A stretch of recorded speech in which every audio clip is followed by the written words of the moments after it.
Welcome back to Newsmax Prime. We just talked about today's horrific terror attacks in France, Tunisia, and Kuwait, but there are many other countries that find themselves fearing similar attacks. The Republic of Burundi, a strong ally of the U.S., is dealing with civil unrest in the run-up to their upcoming elections. Newsmax TV host John Bogman spoke to a Burundi official yesterday while I was in New York, and that official provided some very interesting insight.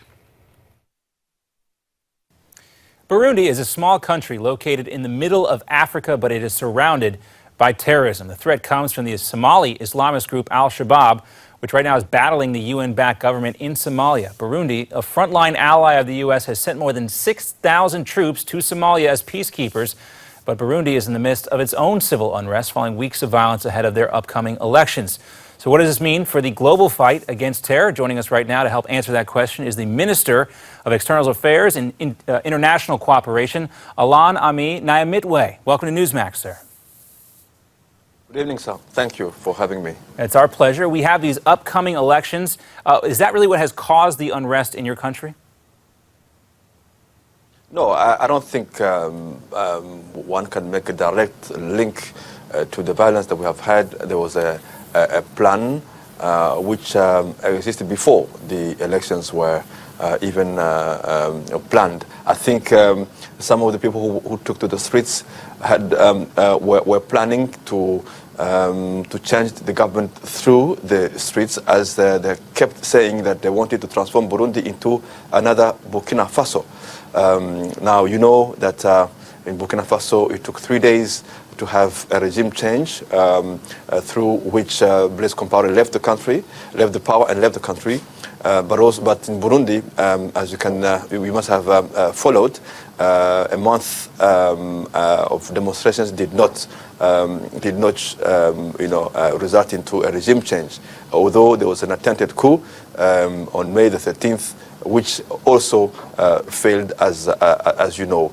So we are planning for elections in Burundi because elections were already planned as per the constitution. We were due to have the elections in 2015, and we need to have those elections because for us, elections are like a lifeline. If we don't have elections, then we might plunge the country into chaos, really.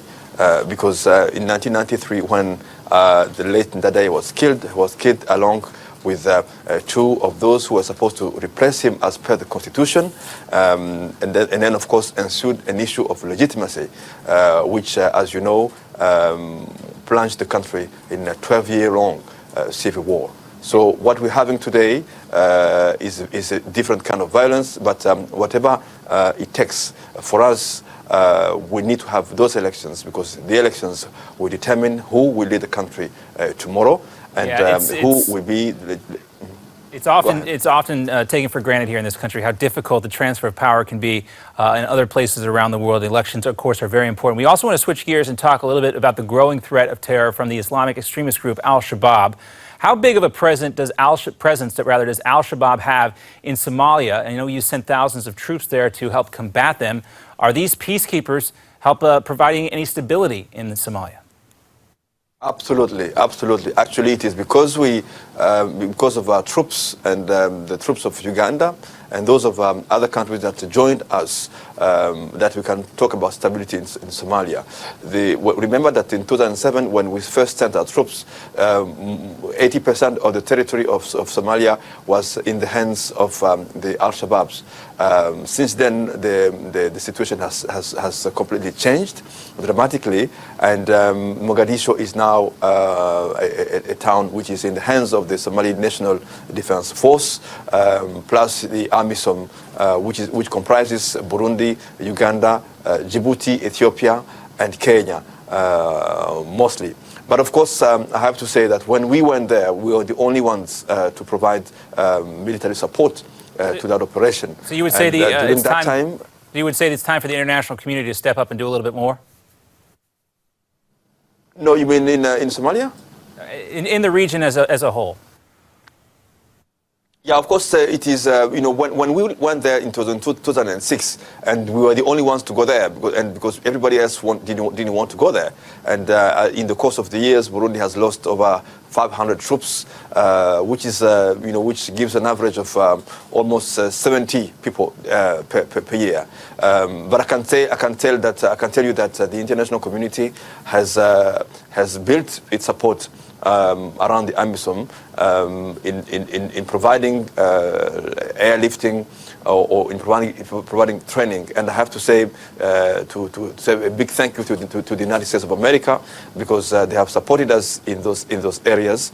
Well, we appreciate Burundi for being an ally. It's a very critical region, and more stability is needed. Mr. Nyamitwe, thank you so much for your time, sir. Two important dates coming up for the people of Burundi. Parliamentary elections scheduled for this coming Monday, while the presidential election is set for July 15th. Newsmax Prime will continue after this.